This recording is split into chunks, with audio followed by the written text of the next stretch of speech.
मैं इस्लामिक देशों का नाम पढ़ूंगा जहां वक्त का वजूद नहीं है, तुर्की में नहीं है, लीबिया में नहीं है, इजिप्ट में नहीं है, सूडान में नहीं है, लेबनान में नहीं है, सीरिया में नहीं है, जॉर्डन में नहीं है, तुनीसिया में नहीं है, इराक में नहीं है। मैं वापस आ गया तू फिर से डरेगा, जिस तरह फ्लॉप हुआ आप क्या करेगा, मैं पहले से फेमस था शाने। मैं आज सीना ठोक के कहना चाहता हूं कि पूरे विश्व में यदि मुसलमान सर्वाधिक सुरक्षित कहीं है तो उस देश का नाम भारतवर्ष है, हिंदुस्तान है। मेरे साथ अन्याय हुआ है, मेरे साथ अन्याय हुआ है। Hold up.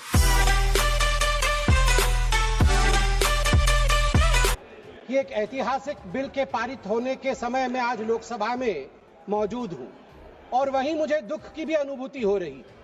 हम सब भारत के बच्चे यहां बैठे हैं और यहां तकरार दो पक्षों के बीच इसको लेकर हो रहा है कि क्या भारत का एक पक्ष मुसलमानों के अधिकार को छीन लेगा, क्या भारत का एक पक्ष मुसलमानों को कहीं ना कहीं डरा रहा है, क्या मुसलमान आज भारत में सिमट कर रह रहा है।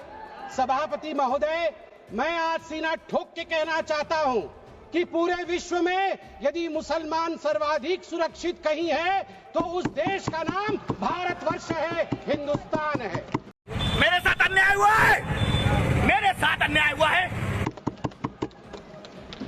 मैं एक छोटी सी कविता पढ़ना चाहता हूं गया प्रसाद शुक्ल स्नेही जी का।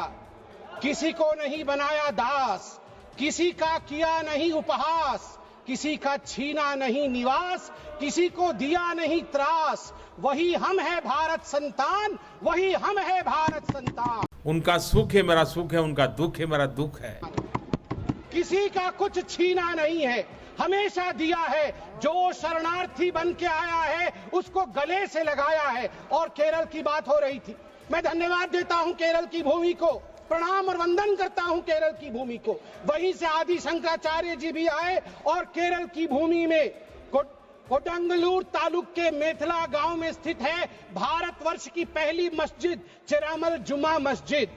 और चेरा राजा चेरामल पेरुमल ने इस मस्जिद के लिए जगह स्थान दिया था। यह है भारत का कल्चर, यह है भारत माता। और इस भारत के ऊपर आप संदेह दिखा रहे हैं।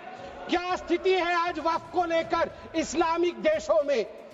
क्या वक्फ प्रॉपर्टी इस्लामिक देशों में है? मैं इस्लामिक देशों का नाम पढ़ूंगा जहां वक्फ का वजूद नहीं है, तुर्की में नहीं है, लीबिया में नहीं है, इजिप्ट में नहीं है, सूडान में नहीं है, लेबनान में नहीं है, सीरिया में नहीं है, जॉर्डन में नहीं है, तुनीसिया में नहीं है, इराक में नहीं है। मैं वापस आ गया तू फिर से डरेगा, जिस तरह फ्लॉप हुआ आप क्या करेगा, मैं पहले से फेमस था शाने। भारतवर्ष में वक्फ बोर्ड है, वक्फ प्रॉपर्टी को कानूनन सुरक्षा, लीगल प्रोटेक्शन दिया गया है। उसके बाद भी हंगामा क्यों है बरपा? उसके बाद भी हंगामा क्यों है बरपा? मैं पूछना चाहता हूं, क्या गुनाह है मोदी जी का? क्या गुनाह है हमारा? हमारा गुनाह सिर्फ इतना है कि हम सबका साथ चाहते हैं, हम आगा खानियों का साथ चाहते हैं, हाँ हम बोहरा समाज का साथ चाहते हैं, हम पसमानदा समाज का जो पिछड़ा वर्ग है मुसलमान समाज में उसका साथ चाहते हैं, हाँ हम चाहते हैं महिलाओं का रिप्रेजेंटेशन और प्रतिनिधित्व हो। क्या ये गलती है? क्या मोदी जी गलती कर रहे हैं? आप बताइए। हम सबका विकास चाहते हैं, हम चाहते हैं वक्फ औलाद के अंतर्गत जब आपकी फैमिली लाइन समाप्त होती हो उस समय अगर एक बेवा हो, उस समय यदि तलाकशुदा महिला हो, उसको नजरअंदाज करते हुए किसी भी कीमत पर प्रॉपर्टी जो है वो वक्फ पे पास नहीं जानी चाहिए।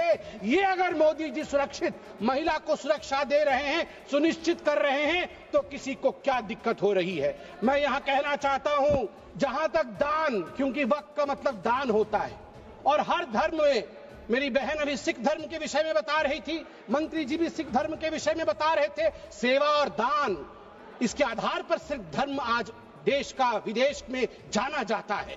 हिंदू धर्म, ईसाई धर्म, सब में दान का महत्व है। आदि शंकर ने आज से हजारों वर्ष, केरल के लोग भी सुन रहे हैं, मैं कहना चाहता हूं, भज गोविंदम में दान के लिए क्या कहा था? गेयं गीता नाम सहस्त्रम, गेयं श्रीपति नाम ध्येयं श्रीपति रूपमजस्रं नेयं सज्जन संगे चित्तं देयं दीन जनाय जवित्तम। दीन जनों को गरीबों को वित्त दान करो, ईश्वर मिलेंगे। भगवान का नाम लो, गीता का ध्यान करो, ईश्वर मिलेंगे। और वही इस्लाम में भी ज़कात, सदका और सदक़े जरिए के नाम से जिक्र किया गया है। वक्फ जो दान की जमीन और पुण्य के लिए, परमार्थ के लिए, धर्मार्थ के लिए वक्फ बनाया गया है। वक्फ के बोर्ड में आज जो लोग कह रहे हैं कि वक्फ एक्ट में ये जो अमेंडमेंट है ये अनकॉन्स्टिट्यूशनल है, ये किस आधार पे कह सकते हैं?